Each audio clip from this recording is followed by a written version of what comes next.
Olá! No coração de toda a indústria batem os motores de máquinas incrivelmente poderosas. Mas você sabe, com tanta potência, o risco anda sempre lado a lado. Hoje a gente vai decifrar juntos os códigos de segurança que no fim do dia separam um trabalho bem feito de um acidente grave. Vamos explorar as normas e as tecnologias que estão aí para proteger vidas.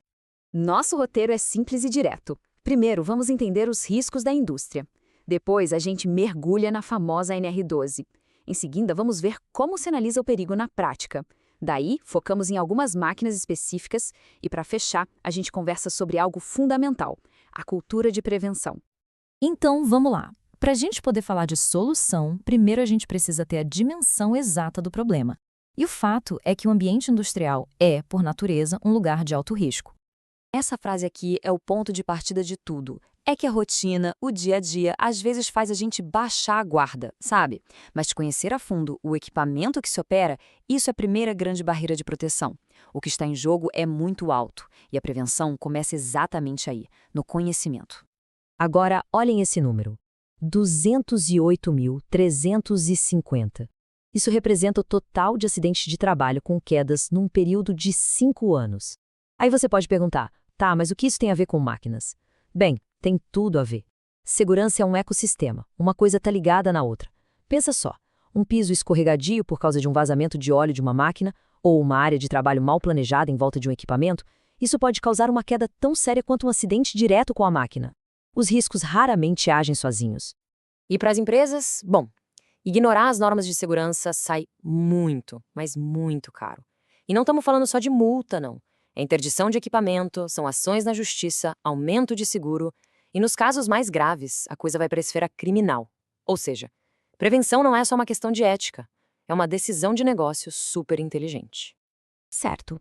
Então, como é que a gente navega por esse mar de riscos? Aqui no Brasil, nosso norte, nosso guia, é a norma regulamentadora 12, a ANR12. Ela é basicamente o manual definitivo para a segurança em máquinas. Então, o que a gente precisa guardar é isso. A NR12 define as regras do jogo. Ela estabelece um mínimo necessário para garantir que as máquinas sejam seguras. O objetivo dela é um só: proteger a integridade física de quem opera, evitando tanto aquele acidente imediato quanto as doenças que podem aparecer com o tempo. E olha que interessante, a abrangência da norma é total. Ela cobre a máquina desde o momento em que ela é só um desenho no papel até o dia do seu descarte. E isso é importantíssimo porque um risco que não é corrigido lá no projeto pode se tornar uma dor de cabeça, ou pior, impossível de eliminar depois. A segurança tem que nascer junto com a máquina. Ok, a gente já tem a norma em mãos. Mas como é que a gente transforma esse texto em ações de verdade, no chão de fábrica? A NR12 exige um método bem claro para isso. Vamos ver em detalhes como funciona esse processo. É muito comum o pessoal confundir análise com apreciação de riscos, mas a diferença é chave. Pensa assim, a análise é o trabalho de detetive, sabe? Identificar os perigos, estimar o tamanho do problema. Já a apreciação é o processo completo. Ela pega essa investigação e transforma num plano de ação, decidindo o que fazer para controlar cada risco. Esse processo todo pode ser quebrado em 6 passos bem lógicos. Começa do básico. Que máquina é essa e para que ela serve? Depois a gente lista todos os perigos. Aí avaliamos esses riscos, definimos as medidas de controle, implementamos tudo, treinamos o pessoal e, por último, mas não menos importante, documentamos tudo. Cada passo desses é um elo fundamental na corrente da segurança. E essa imagem aqui, ela resume de forma brilhante o pensamento por trás da escolha das medidas de controle. A prioridade número 1 é sempre tentar eliminar o risco de vez. Não dá para eliminar? Então o próximo passo é prevenir o acidente. E só como última camada, a gente vai proteger o trabalhador se tudo mais falhar. Chega de teoria, né? Vamos ver como isso funciona na prática. A gente vai dar uma olhada em 2 máquinas muito comuns e de alto risco para entender como esses controles funcionam no mundo real. Nosso primeiro exemplo é a prensa dobradeira, um equipamento que é o coração da indústria metalmecânica, mas que, ao mesmo tempo, esconde perigos gigantescos. Aqui, o perigo é muito claro e severo. A gente está falando de centenas de toneladas de força. É o suficiente para causar esmagamentos, fraturas, amputações numa fração de segundo. Aquela área ali, entre as ferramentas, é o que chamamos de zona de risco crítico. Não tem outra palavra. Para lidar com esses riscos, a tecnologia é a nossa maior aliada.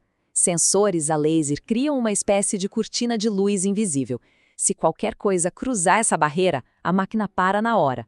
Um CLP de segurança, que é como se fosse o cérebro do sistema, gerencia todas essas funções. E as chaves intertravadas garantem que as proteções físicas não sejam burladas. Se a porta de proteção estiver aberta, a máquina simplesmente não funciona. É simples e eficaz. Agora vamos para o nosso segundo caso, a empilhadeira. Ela está em todo lugar, de centros de logística a fábricas, e seus riscos estão todos ligados à movimentação de cargas muito pesadas. Aqui, os riscos são diferentes da prensa, mas são igualmente graves. A gente fala de tombamento, colisões, queda de carga, atropelamento. São perigos que afetam não só quem está operando a máquina, mas todo mundo que está em volta. As soluções para empilhadeira são muito mais focadas em procedimentos e treinamento. Primeiro, só pode operar quem é certificado.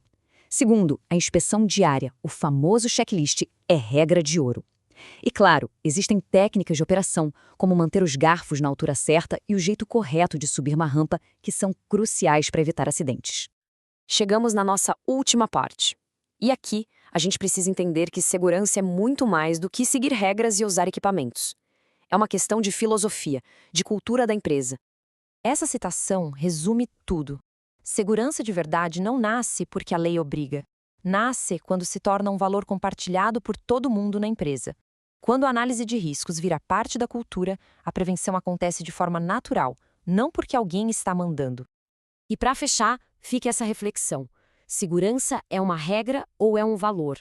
Porque regras a gente pode quebrar, pode ignorar, mas um valor guia cada decisão que a gente toma. Quando a segurança se torna um valor central, ela deixa de ser só para cumprir norma e passa a transformar o ambiente de trabalho, protegendo o que a gente tem de mais importante, as pessoas.